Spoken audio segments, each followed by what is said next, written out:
first time I sat in a training with John Walsh on the importance of walking through the room in order to do story recall. Now, I knew this as an educator, that if I allowed my students to move, they would remember things, because movement causes naturally a brain break in our mind.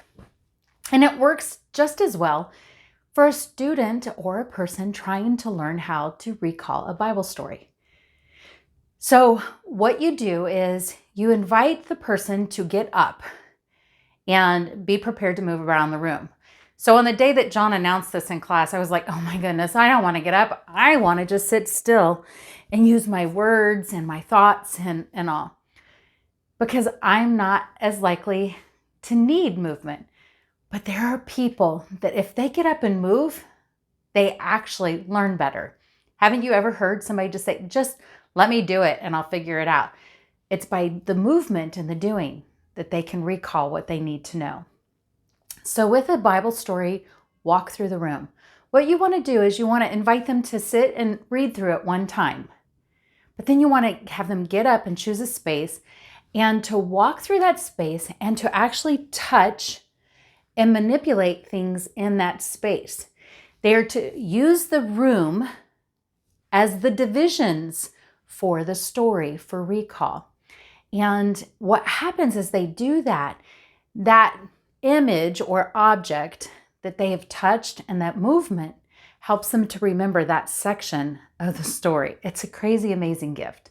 One day I took my students outside and told them that they had to recall the Exodus scene for the Passover. And it was crazy watching how they assigned different sections of the grounds, and they had called one tree, that would be the land of Ur. And because of that one time of that one section of students, from that point forward, every time I passed that tree, I would like, hey, Ur. It's crazy how I was able to recall, and I can still to this day visualize that part of the story because of those students and how they use that. When a person is practicing the room and they're looking at it, they want to assign certain sections to certain parts of the story and literally go stand in that section, read and listen to it, and then go stand in the next section that's their division, read and listen to it, and do it again. And when they do that, to actually touch the objects. It's crazy how it works.